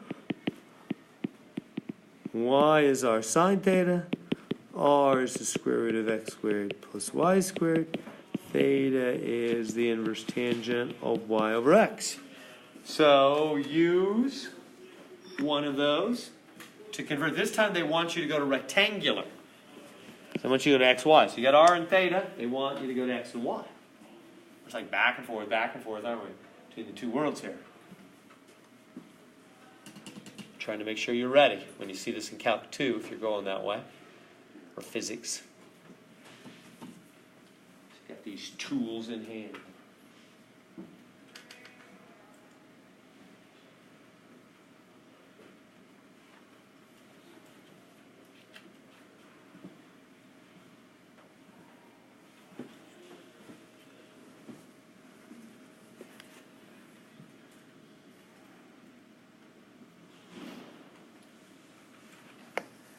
So r sine theta, what's r sine theta?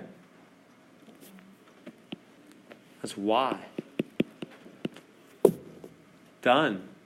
That was nice, huh? Did you get that and you wonder if you missed something or it was a trick? It's just that easy. After all those hard ones, it feels kind of funny, huh? It's just y equals. Now, they want me to graph it also. So that is the equation, y equals 5. Now, how do you graph y equals 5? Remember? What is that? What kind of line is that? Yeah. This is the y-axis and the x-axis goes through the y-axis at 5, doesn't it? Boom, y equals 5. There it is. Straight line right through y equals 5.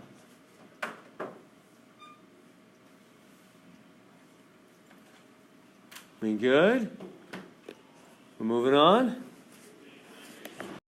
Okay, so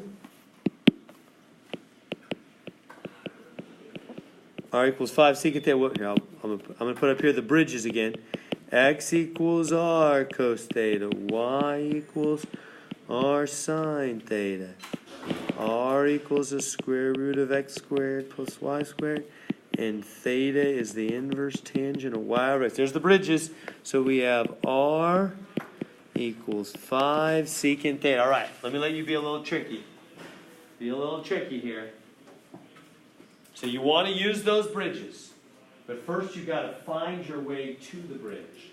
You got to take this thing they're giving you, r equals 5 secant theta, and somehow make some part of this look like one of those. As soon as you do, you go, there's my bridge. So see if you can figure out how to make r equals 5 secant theta, some part of it. Right now it doesn't look like those. I mean exactly like one of those. I mean, somehow you have to make a square root of x squared plus y squared show up, or a tangent inverse of y over x, or an r sine theta, or an r cos theta. You've got to make one of those four show up all of a sudden by some manipulation you do. And as soon as you do, cross the bridge. You've got to make one of those bridges up here. Find your way to one of those bridges. Can we use one of the identities, like one of them? Yeah, for sure. Yeah, use your identities. Yeah. Secant. What's secant? What should you do right away with secant? That's 1 over cosine. Remember that one? So do that. Great first step. Do that, and then do something else.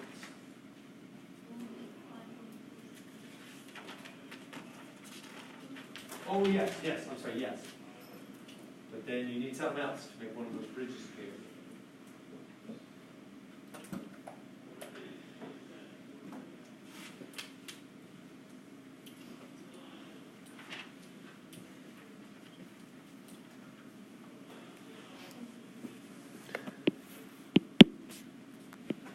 r equals 5 over cos theta. That good so far? Because secant is 1 over cosine, right?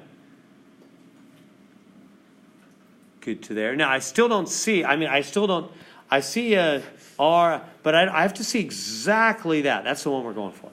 I got to see exactly that. Those guys got to get together, r and cos theta. Yeah, so what are we going to do? Can you see it? See how to find our way to this bridge? I want to get to this bridge. Diagonal, diagonal. Cross multiply, huh? R cos theta. There's our bridge. See how they got together? As soon as r cos theta shows, we'll go, boom, there's my bridge. What is r cos theta? The same as x. All of this is just x. And 1 times 5 is 5. Done. X is 5. See how we did that? And what's the graph of that? I guess for the graph.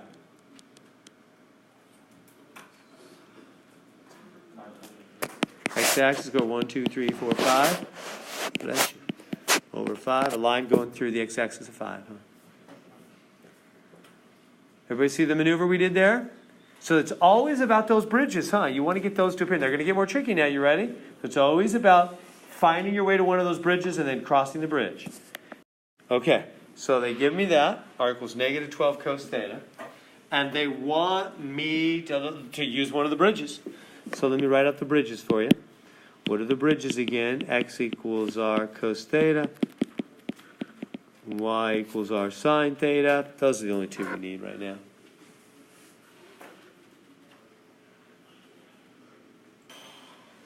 All right, who's feeling tricky?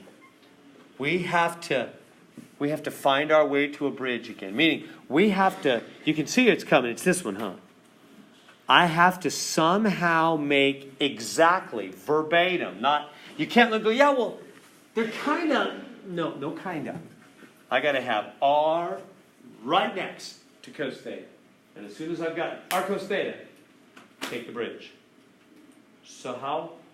I've almost got that, but not quite. What can I do? These aren't fractions. So if we, these are both over 1. So if I cross multiplied r times 1, 1 times minus 12 cos theta wouldn't change anything, huh? R times 1, see it's same thing it was. Yeah, cross multiply wouldn't change anything because they're both just 1s underneath. They just multiply by 1. Nothing would change. What's that?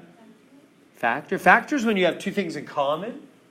I don't see them having the same thing.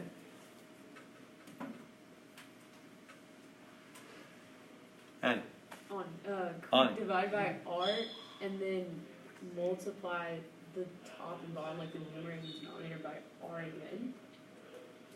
On the right side, like, so divide by r first off. yeah, So if I divide by r, like this, yeah, both sides, And that'll be then- 1. yeah, equals, and then to make the top and bottom the same, you could do r over r. Of this guy. Yeah, can you do that? Why do you want to make the top and the bottom Well, the I same? mean, no, so that the numerator has an r in it, so that you could plug the formula later. Nice. You're on the right track. We don't need to do it quite this complex. Why don't we just multiply the r from the beginning? That's exactly right. So from the beginning, you just come in and go multiply both sides by r. And then this is r squared. This is minus 12r cos theta. That puts it right there. Yeah, you have the right idea. Just multiply. Right? We can always do the same thing to both sides of an equation. Can't we? So I'm multiplying both sides. Now, I hope this isn't confusing. You might wonder, well, why did it only go right there? Why did it? Well, remember with multiplying, you can multiply in any order you want. What do I mean? Think about 2 times 3 times 4. Is that any different than 2 times 4 times 3? No, it's all the same, right? The order in which you multiply a bunch of things matters not. So if you think, well, how do you know the r doesn't go at the back? It doesn't matter. Put the r in the middle, put the r in the front, whatever, it's all the same thing. And I'm going to put it here because I want to see that bridge. R cosine theta, take the bridge. What is r cos theta? X. So that's r squared is minus 12x. Actually, there's another bridge. I should have written it. R is the square root of x squared plus y squared, right? So what's r squared over here on the left?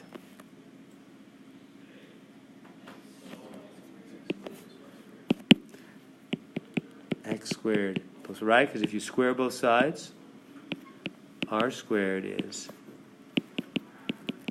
x squared plus y squared. So do you see how r squared became x squared plus y squared? R cos theta became x. Did you see that trickery?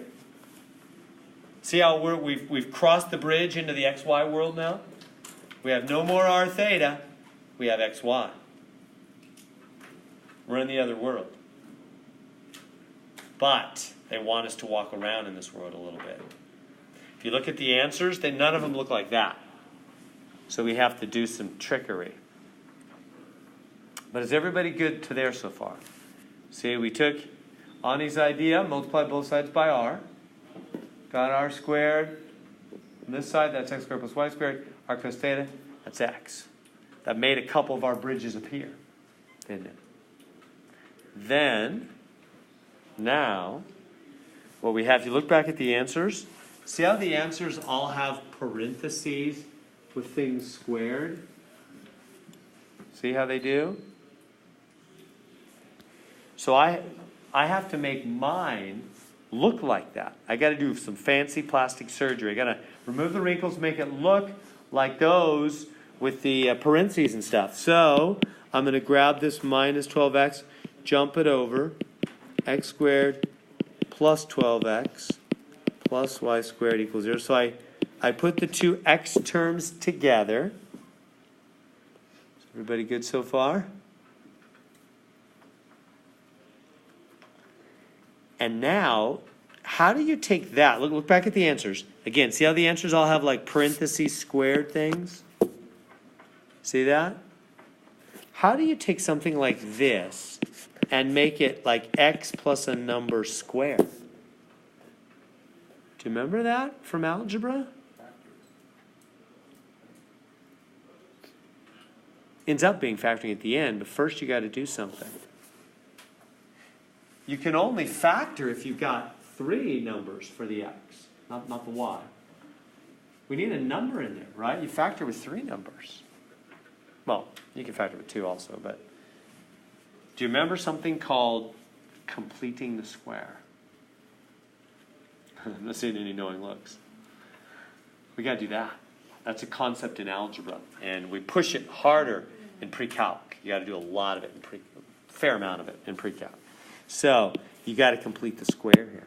No, which means give it what it needs. Give it a third number here so that these will factor. That's called completing the square. Giving it what it needs, completing it so it'll factor like a square. Completing the square. How do you do that? Anybody remember? Come on now, you guys got a passing grade in algebra, right? I'm just giving you a hard time.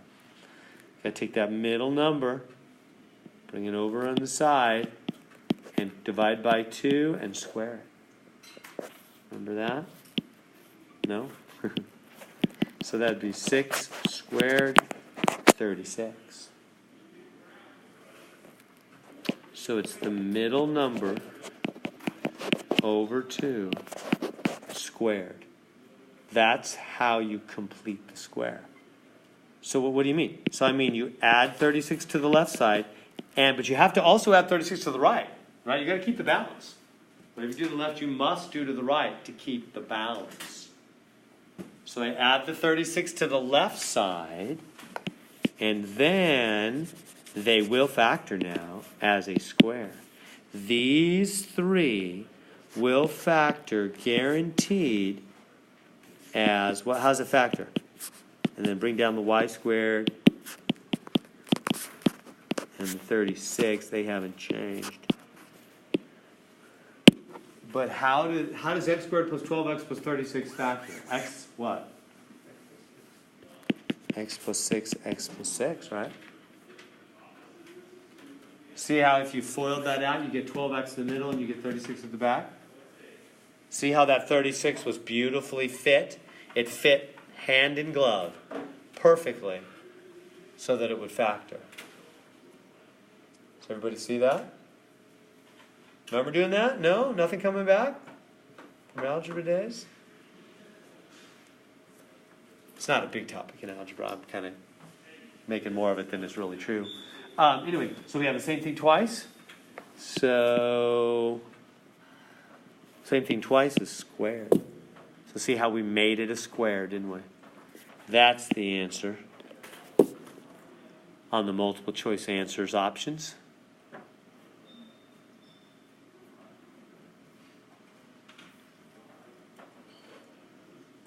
Told you there was a lot of fancy algebra at the end of this section. Questions on that one? Is that okay? What's the graph look like? Here's another thing you may not remember from algebra.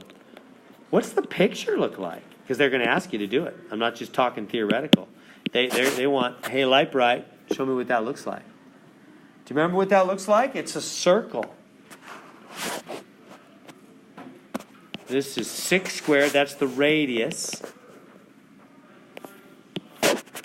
Because 36 is 6 squared, so 6 is the radius. And the opposite of whatever number is next to x, and the opposite of whatever number is next to y is the center of the circle. You tired of this problem yet? We're almost there. So the center of this circle is opposite of plus 6, minus 6. What's next to y? Nothing. 0. Minus 6, or 1, 2, 3, 4, 5, 6. Minus 6, 0. There's the center of that circle. And its radius is 6. That means I'm going to go right 6, left 6, up 6, and down 6, and make a circle. There's the graph. So whenever you have x squared, y squared, number squared, those are always circles. The radius is the right side. That's the radius squared, 6 squared. And whatever's next to x and y, it's opposite. Opposite. That gives you the center. Mr. Avery's teaching that right now, next door. Do you remember your algebra teacher teaching that? Good on that? No? Did your algebra teacher not teach that? Nothing happened, Ivan, in your algebra class like that? It may not have happened. All right. That's our whole 2 hours together. Okay, same kind of thing. This is very much like the last one. It's just double trouble. You got to do it for x and y. So what are you going to do with that thing? First step, multiply both sides by r. So r, multiply the left side by r, and distribute r through both terms on the right.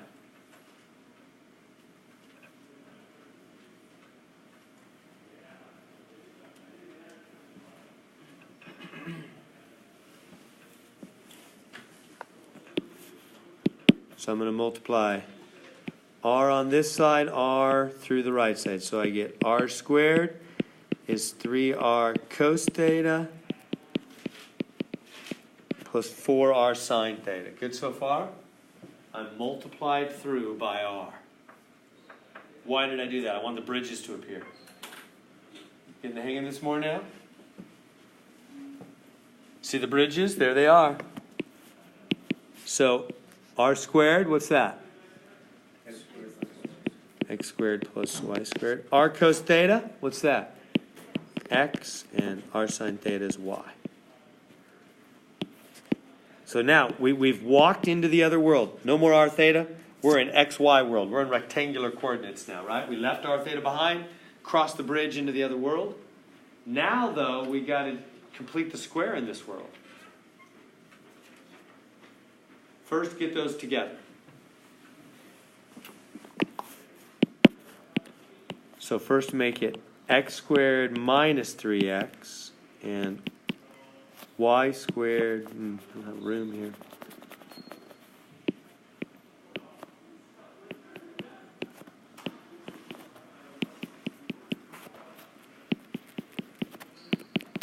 And 0 over there. Good.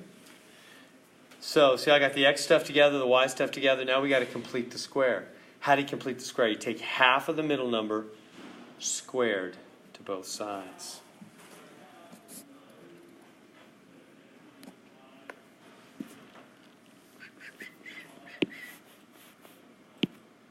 So I'm going to take this number. Remember what you do? You go over 2 squared. which is negative 1.5 squared. We better leave it as a fraction. Yeah, that's 9/4, huh? 9/4? What am I going to do? I'm going to add 9/4 to both sides. And then we got to do it for y also. So grab the y, the middle number for y. Also put it over 2 squared, which is minus 2 squared plus 4. Add 4 to both sides.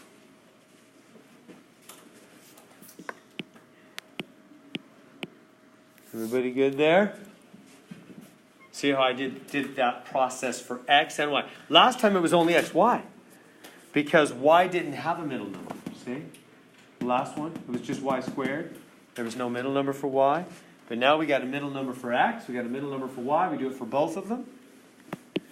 Guaranteed to factor. These three, how do they factor? It's tricky, guys. Let me just tell you, we're just running out of time. It's always the middle number over 2. If you FOIL that out, that is it. This one, middle number over 2 minus 2 squared. The other side, we've got to add those together. 9/4 plus 4. Everybody see what I'm doing?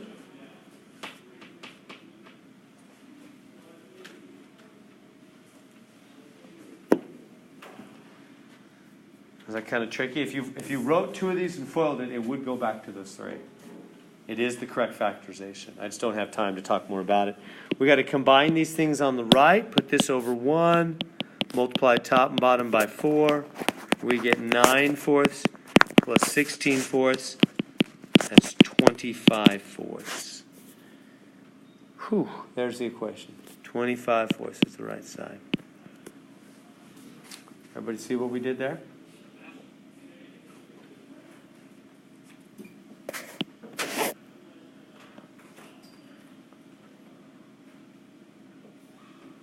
See that?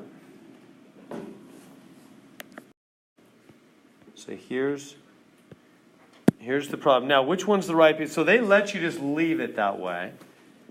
But which one's the right picture? You would only know if you actually did this, because that'll tell you it's a circle.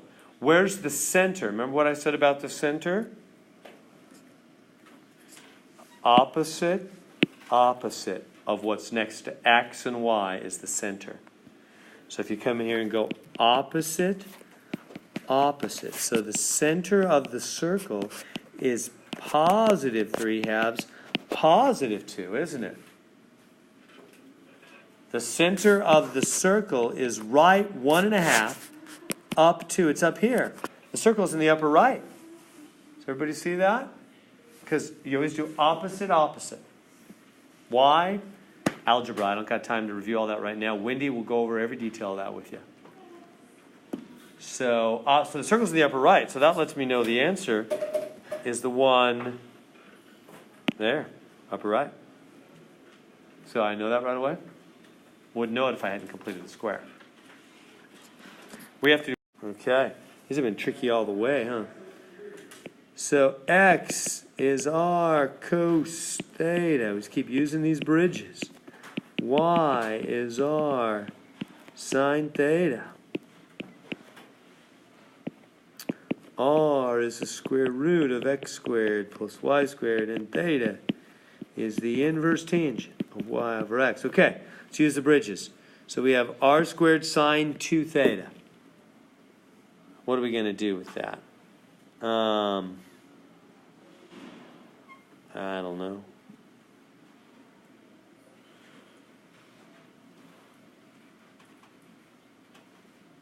Oh, it's a trick. Okay, ready? This is a tricky one. R squared. What's the sine? Anybody remember? I'd be impressed if you did. Sine 2 theta. There's a special formula. Sine 2 theta. R times cosine sine. No, it's 2 sine cosine. Remember the double angle formula about 3 weeks ago? We had the double angle formula. This is tricky. That's sine 2 theta. they want you to think about the double angle formula. So they want you to go, oh, they want you to go, I remember everything and never forget anything in this class.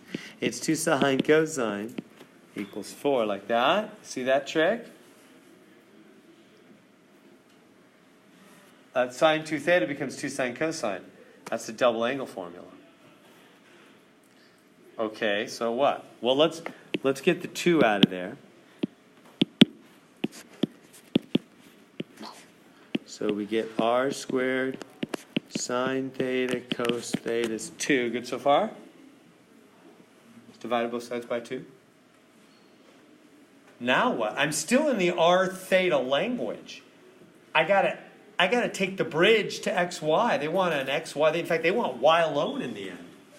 So how do I get from this stuff, using those bridges, to the xy world?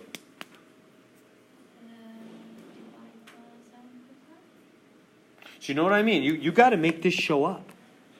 There's no shortcuts. That's the bridge. You must cross on that bridge. You got to make somewhere appear r cosine theta without doing anything illegal. No, without really changing things. Just changing the way they look. Just plastic surgery. Same person, different look.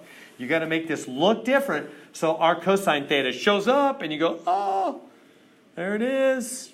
Take the bridge. And you got to make r sine theta show up, or this show up, or you got to make those show up with legal operations that don't really change anything, but just change the appearance so you can take the bridge. What can you do? You see the trick? Nice, good eye. R squared, they're giving you 2 r's. They're handing you 2 r's. Take them. Say, oh, remember, you can rearrange these in any order you want. They're just things multiplied. That's just r times sine times cosine. Rearrange them however you want. How about that? That's the same thing. I just rearrange the order, right? That makes sense? Nancy, right? Yeah. Excellent observation. Does everybody see that?